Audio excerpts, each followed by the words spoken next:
Good morning po sa bawat isa.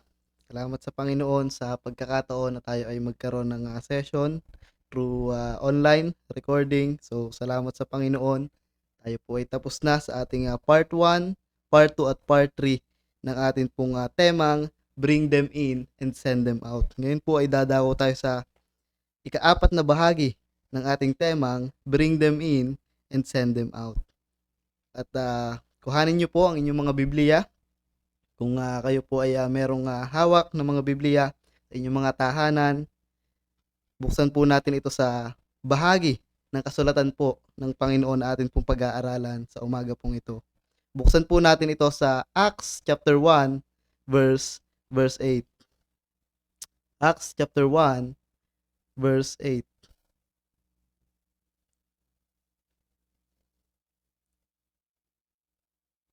At basahin po natin ito babasahin ko po ang talata.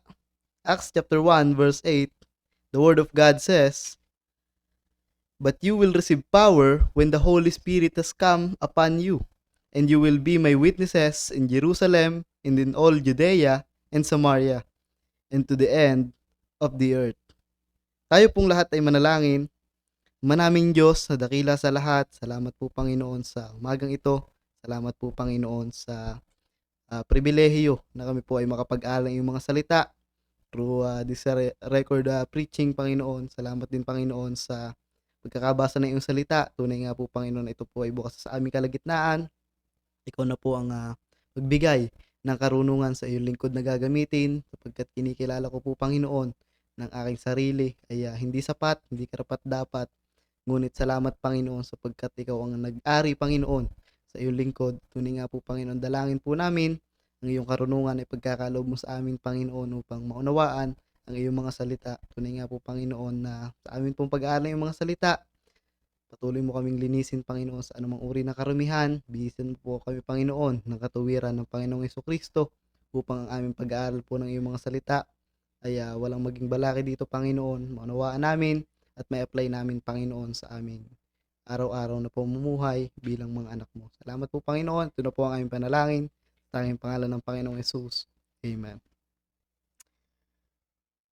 So, salamat po sa Panginoon sapagkat nung unang bahagi ay napag-aralan po natin ang patungkol sa puso na meron po ang Panginoong Hesukristo pagdating po sa mga hindi mananampalataya. At nakita natin yung pangangailangan na maibahagi ang mabuting balita ng kaligtasan sa mga taong hindi nakakilala sa Kanya, sapagkat nung napag-aralan natin yung unang bahagi, natutunan po natin na ang Panginoong Hesus, nung nakita niya yung napakaraming tao, sinabi niya sa kanyang mga disipulo, "The harvest is plentiful, but the laborers are few."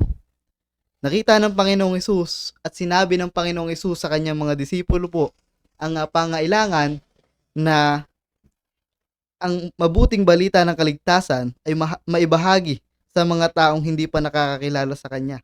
At wala pong ibang sinabihan ang Panginoong Hesus, kundi yun pong kanyang mga disipulo. At ganun din tayo mga mananampalataya, inutusan tayo ng Panginoon para humayo at mangaral ng kanyang mga salita, sapagkat nakita natin doon ang pangailangan ng laborers o magbabahagi ng salita ng Panginoon, sapagkat napakarami pong tao ang kailangang bahagihan ng katotohanan ng salita ng Panginoon. At wala din pong ibang nakakaalam ng katotohanan patungkol sa kaligtasan, kundi tayo lamang pong kanyang mga tagasunod. At nakita din po natin sa ikalawang bahagi ng ating tema ang pananaw at puso na meron po si Apostol Pablo, kung paanong nagkaroon siya ng humble heart to become a servant to all, kung paanong pinatunguhan niya ang iba't ibang uri ng tao upang ang iba't ibang uri ng taong iyon ay mabahagihan niya ng mabuting balita ng kaligtasan. At naging hamon sa atin na kung meron ka talagang pag-ibig o puso para sa mga hindi mananampalataya, dapat ay meron kang compassionate and humble heart for you to win them. At pangatlo sa ating tema, natapos po tayo sa bahagi ng tema natin ng Bring Them In at tayo po ay dumako sa bahagi ng send them out na atin pong natutunan sa recorded preaching din po ni Pastor Clark. Sabi doon sa mensahe, paanong ang mga tao ay makakatawag sa Panginoon kung sila ay hindi pa sumasampalataya? At paanong sila ay sasampalataya kung hindi sila nakakarinig ng tungkol sa Panginoon? At paanong ang mga taong iyon ay makakapakinig kung walang nangangaral? At paanong may mga ngaral kung walang isinusugo?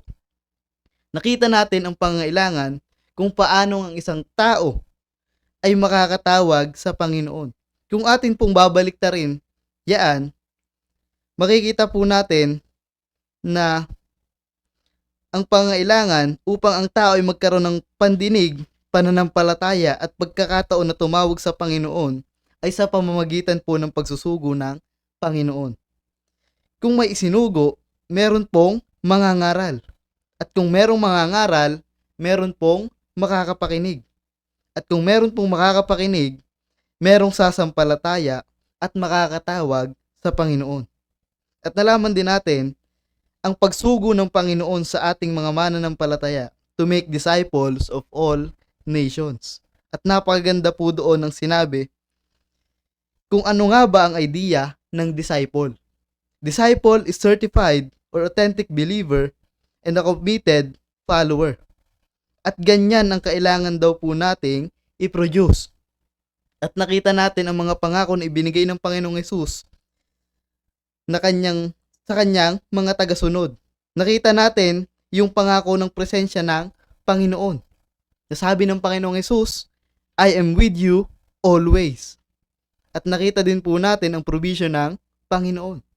If we seek first the kingdom of God, yung protection, yung peace, at yung power na pangako ng Panginoon sa atin pong mga mananampalataya. At sa umaga pong ito, ay pag-uusapan po natin ang pangako ng Panginoon sa kanyang mga disipulo. Hindi lang po sa mga disipulo, kundi po sa lahat ng mga mananampalataya. Kung babalikan po natin ang pangako ng Panginoon in Genesis chapter 3 verse 14 and 15, na magkakaroon ng tatalo, dudurog sa ulo ng ahas na manggagaling sa binhi ng babae.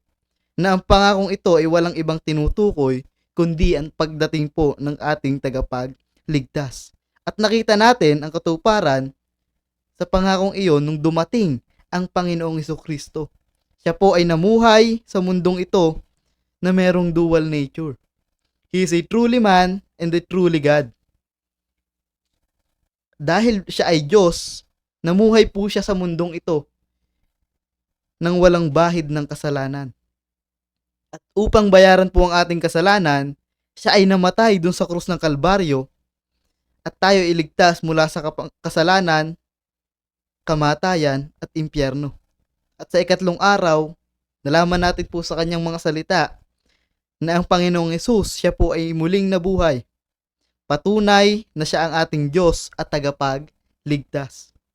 Pagkatapos ay nanatili po siya sa mundong ito ng 40 araw bago po siya umakyat sa langit.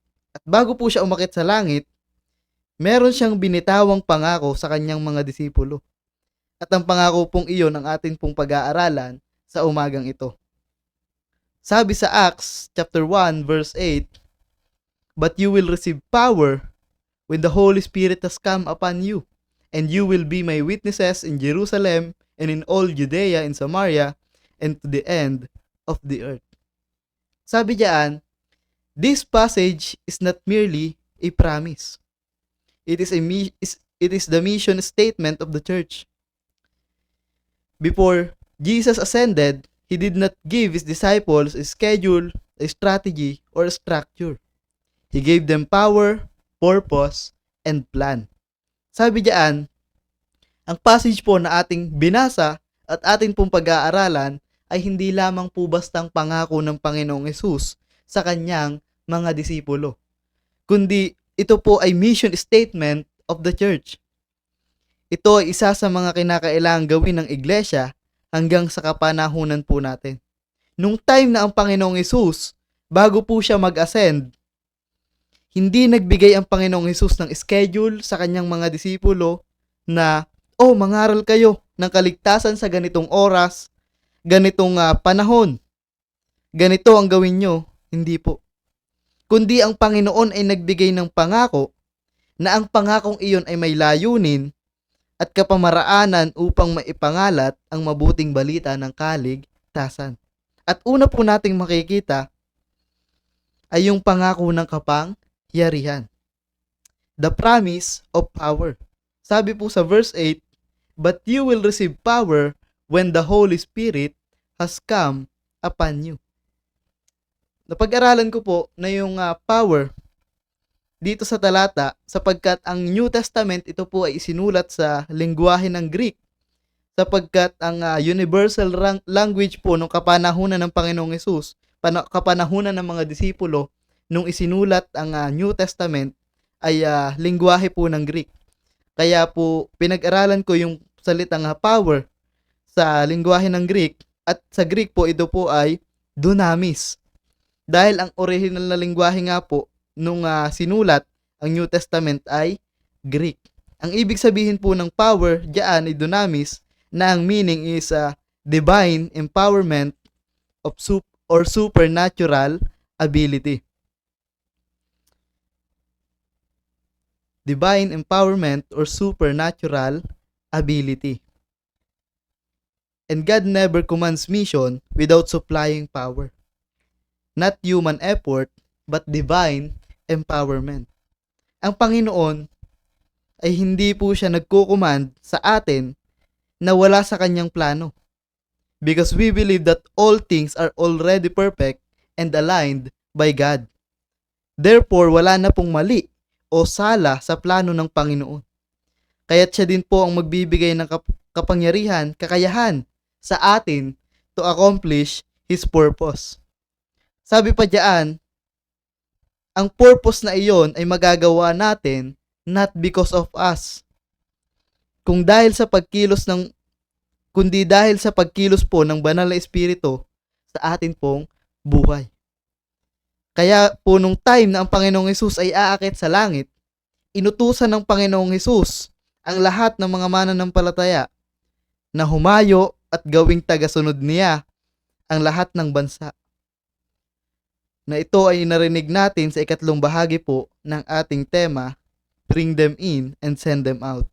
At nung oras na aakit na po ang Panginoong Hesus doon sa langit, sinabi niya sa kanyang mga disipulo na sila ay manatili muna sa Jerusalem sa loob ng maikling araw. Sapagkat bababa po ang banal na espiritu. Sabi po dito sa chapter 1 verse 4, ito po yung sinabi ng Panginoong Hesus sa mga disipulo, "And while staying with them, He ordered them not to depart from Jerusalem, but to wait for the promise of the Father, which He said, you heard from me." At nakita po natin dito sa verse 8 na sinabi ng Panginoong Hesus kung ano yung pangako ng Ama. Sabi diyan, "But you will receive the power of the Holy Spirit, power when the Holy Spirit has come upon you." At ano pong makikita natin na sumunod na nangyari in chapter 2? Araw ng Pentecostes, kung saan madaming tao si Jerusalem na nanggaling sa iba't ibang bansa. At nung araw ding iyon, bumaba po sa kanila, sa mga disipulo, ang banal na espiritu sa anyo ng isang dila. At dahil ang ibig sabihin ng power diyan ay divine empowerment or enablement, ang mga disipulo po ay nagkaroon ng kakayahan o kapangyarihan na makapagsalita ng iba't ibang lingwahe. At ang kakayahang iyon po ang ipinagkaloob ng banal na espiritu sa mga disipulo upang sila ay mangaral ng katotohanan ng kaligtasan sa iba't ibang uri ng tao na naandun po sa Jerusalem. Pero mga kapatid, dahil tapos na po ang era ng mga apostol, tayo po sa kapanahunan natin ngayon, ay hindi na po tayo naniniwala na meron pang isang tao na sasabihing siya ay may kakayahang mag-speaking of tongues. Ano po yung speaking of tongues? Ito na po yung ginawa ng mga disipulo after na bumaba ng banal na espiritu, na sila po ay nagkaroon ng kakayahan na makapagsalita ng iba't ibang lengguwahe. Pero sa kapanahunan po natin ay wala na pong kakayahan. Ganyang uri ng kakayahan na binigay sa atin ng Panginoon. Kung meron man kayong makita na habang sila ay nagbabahagi ng katotohanan ng salita ng Panginoon, sila po ay nagpipreach at kung ano-anong lamang ang kanilang sasabihin, iisipin lamang po ng ibang tao na sila ay nasisiraan lamang ng bait.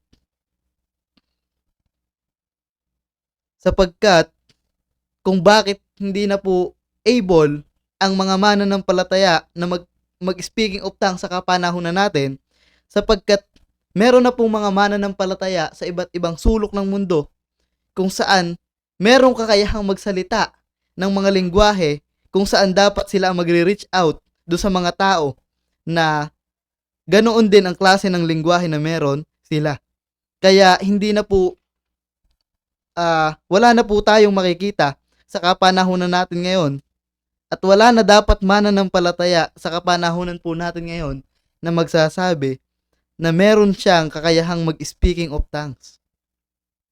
Sapagkat kung sasabihin ng taong iyon, siya ay magkakaroon ng siya ay mag-speaking of tongues sa kapanahunan ng kanyang pangalan salita ng Panginoon at hindi naman po siya maiintindihan ng kanyang congregation, magkakaroon lamang po ng barrier sa pangangaral ng salita ng Panginoon.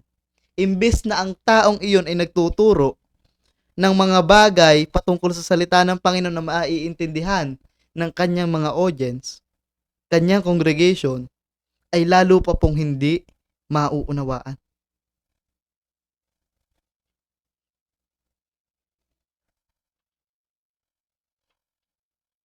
Kaya kung kayo po ay mapupunta sa iglesia na merong nangangaral, na bigla na lamang po magsasalita ng kung ano-ano na hindi nyo po maintindihan, ay umalis na po kayo. Mag-aano pa po kayo doon kung ang ipinunta nyo ay maintindihan ang salita ng Panginoon. Ngunit ang dadatngan nyo ay kung ano-anong sinasabi.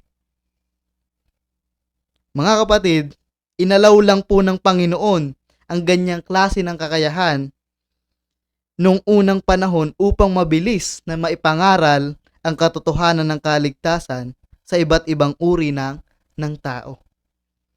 At maraming kakayahan ang ipinagkaloob ng banal na espiritu sa mga mananampalataya. Pero tayo po ay magpo-focus lamang sa kakayahan na ipinagkaloob ng banal na espiritu, hindi lamang po sa mga disipulo, kundi sa lahat po ng tunay na mga mananampalataya. Ano po ang kakayahang iyon? The power to evangelize.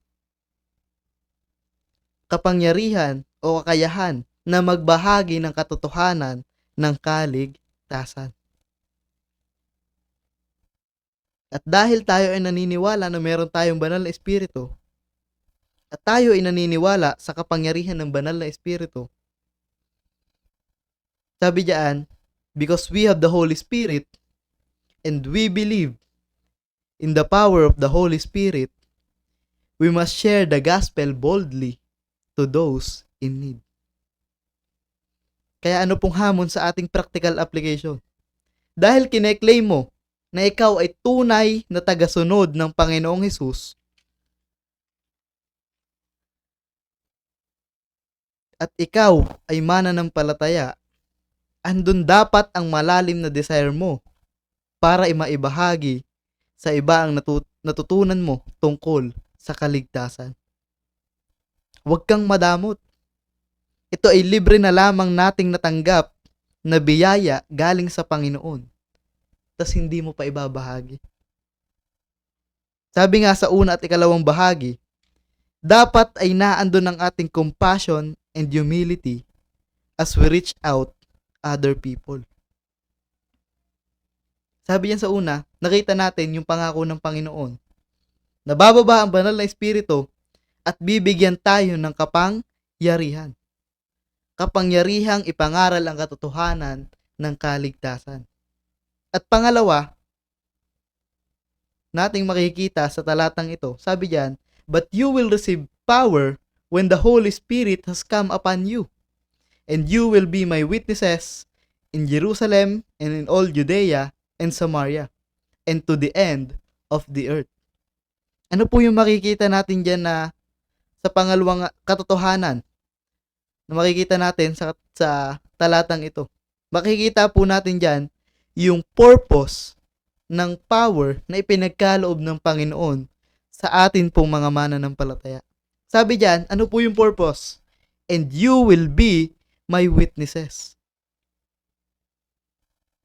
Nag-search po ako patungkol sa salitang witness. Sabi dyan, a witness does not argue opinions. A witness testifies to what they have seen, heard, and experienced.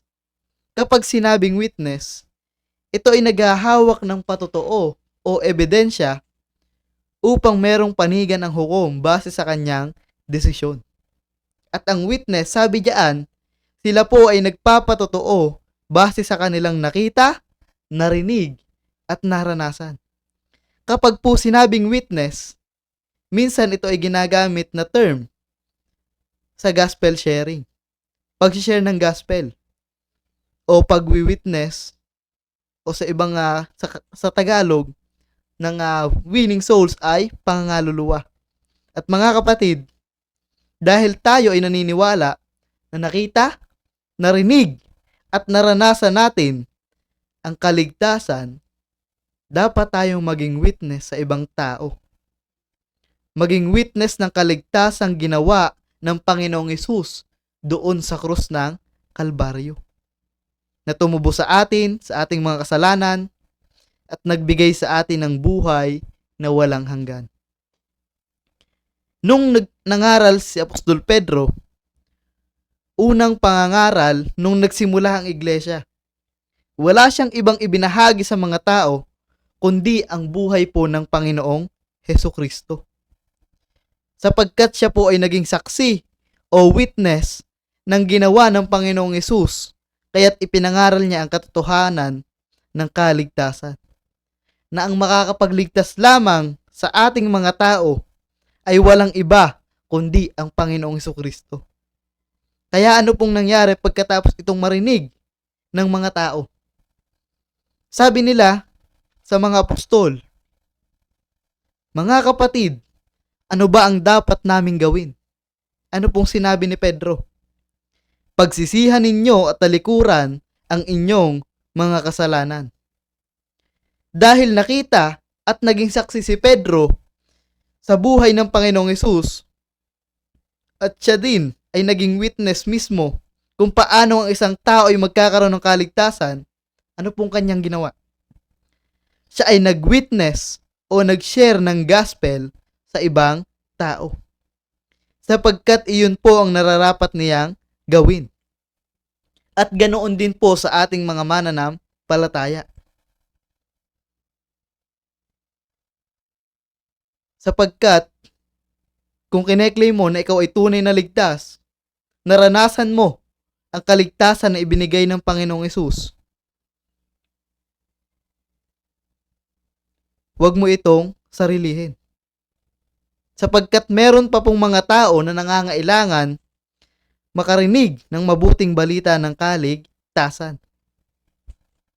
Tayo ay mag-witness sapagkat isa yon sa layunin ng kapangyarihan ng banal na Espiritu. At dahil naniniwala ka na meron kang banal na Espiritu at tunay kang mananampalataya,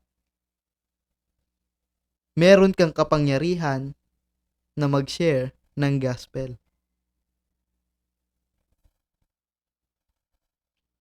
And for our practical application, sabi diyan, may the power of the Holy Spirit works in us, for us to witness, to share the gospel in others, for them to see, hear, and experience the Lord Jesus Christ.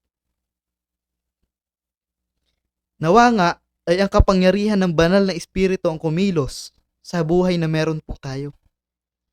Dahil kung tayo ay naniniwala na meron tayong banal na Espiritu at naniniwala ka sa kapangyarihan ng banal na Espiritu, kung gayon ay meron ka dapat desire to share the gospel. Dahil kung iniisip mo ay baka maling gospel ang ma-share mo, isipin mo din kung anong klaseng gospel ang sinampalatayaan mo. Kung sinasabi mong ikaw ay tunay na ligtas at na naunawaan mo ang gospel, wala kang rason para magkamali sa gospel na iyong ibabahagi. Dahil ikaw rin mismo ay nakakita, nakarinig, at nakaranas ng kaligtasan. At dahil tayo ay dapat tayo ay magbahagi ng salita ng Panginoon base sa ating naunawaan sa kung ano nga ba ang kaligtasan. At kailangang ibahagi natin ang kaligtasan sapagkat napakadami pong aanihin. At marami ang nangangailangang makarinig ng katotohanan ng salita ng Panginoon. Una, makikita po natin yung pangako ng kapangyarihan ng Panginoong ng banal na espiritu na nasa sa ating mga mananampalataya. At walang ibang purpose ang kapangyarihang iyon kundi tayo ay magbahagi ng katotohanan ng salita ng Panginoon. At pangatlo po nating makikita ay yung pattern of mission. Sabi diyan, "But you will receive power when the Holy Spirit has come upon you, and you will be my witnesses in Jerusalem and in all Judea and Samaria and to the end of the earth." Ano yung pattern of mission po na sinabi diyan ng Panginoong Hesus? Sabi diyan, "You will be my witnesses in Jerusalem and in all Judea and Samaria and to the end of the earth." Kung atin pong titingnan at uunawain kung ano ang ibig sabihin ng mga lugar na sinabi ng Panginoong Hesus dito, sabi diyan, yung una, Jerusalem. Ano po ang ibig sabihin niyan? Nung sinabi ng Panginoong Hesus na, "You will be my witnesses in Jerusalem." Sabi ng Panginoong Hesus, kayo ay magiging saksi ko sa Jerusalem.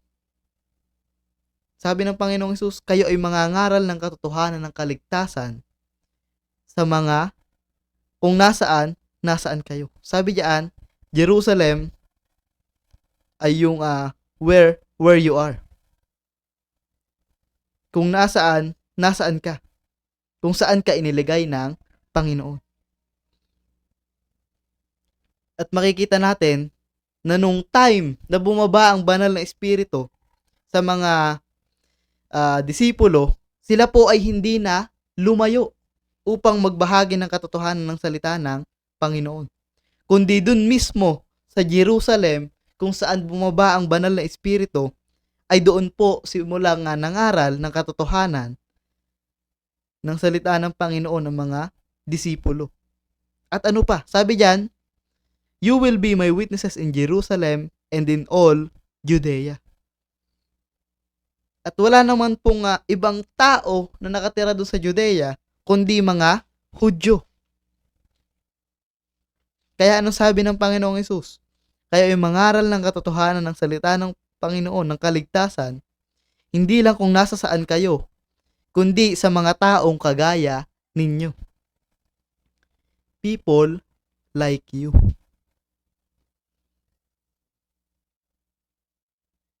At pangatlo, sabi diyan, "You will be my witnesses in Jerusalem and in all Judea and Samaria." Kung titingnan po natin ang mapa ng Israel, yung Samaria po ay nasa itaas na bahagi lamang nung Judea.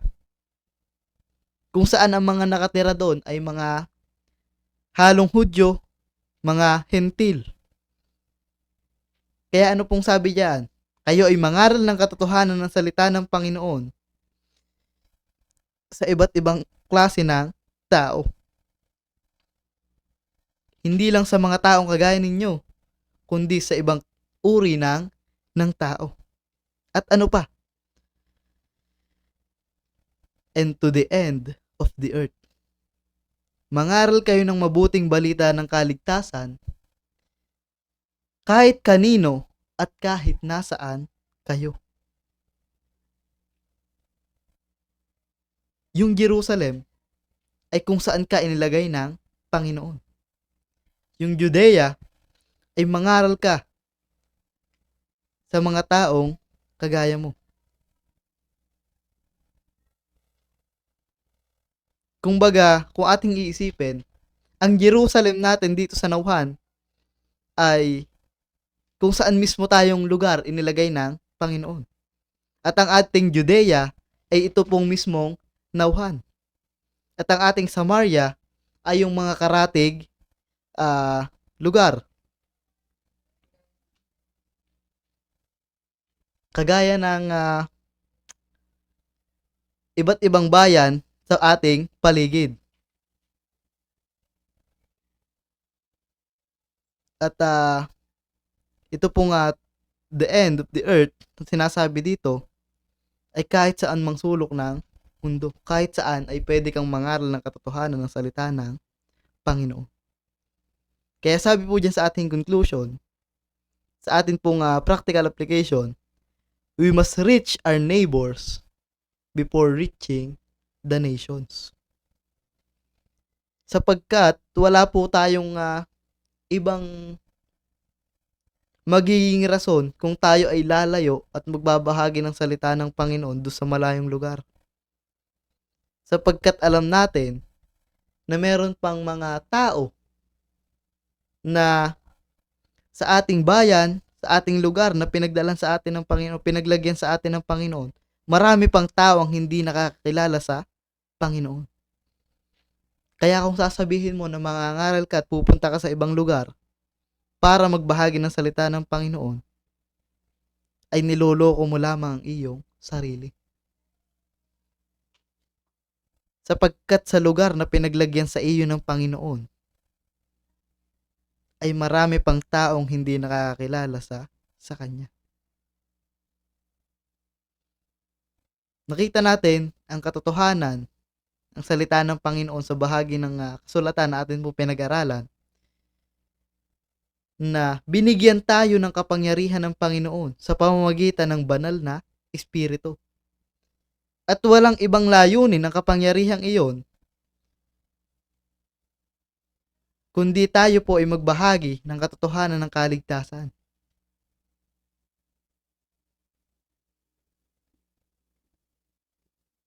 At tayo ay magbahagi ng katotohanan ng kaligtasan, hindi lang kung nasaan tayo, hindi lang sa mga taong kagaya natin, hindi man sa mga taong malalayo sa atin, kundi kahit saan, kung nasaan ka ay mangaral ka ng katotohanan ng kaligtasan. At kahit sino ang iyong kaharap. For our conclusion, sa umaga pong ito, ating pag-aaral ng salita ng Panginoon, sabi diyan, witnessing or gospel sharing is not only for pastors or missionaries. Jesus speaks to all His followers. If you have experienced Christ, you are already qualified to testify about Him through the power of the Holy Spirit.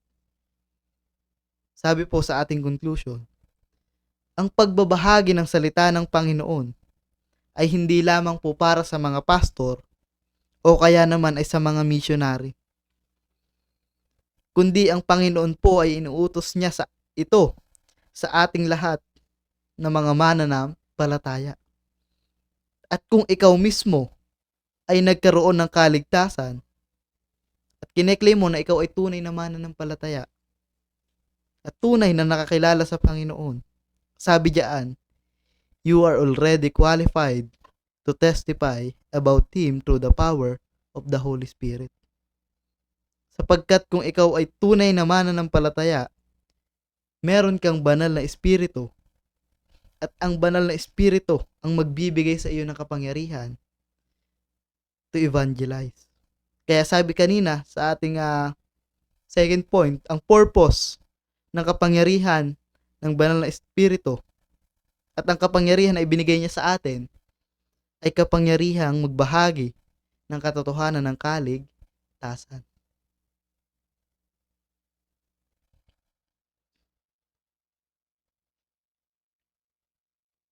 Kaya't kung kine-claim mo na ikaw ay may banal na espiritu,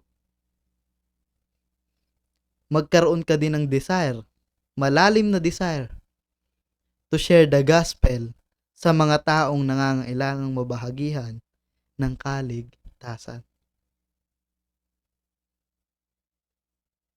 At nawa nga ay kumilos po sa atin ang banal na espiritu upang ang mga tao na nangangailangan mabahagihan ng kaligtasan ay makarinig ng katotohanan ng salita ng Panginoon upang sila ay makatawag sa ating Panginoon.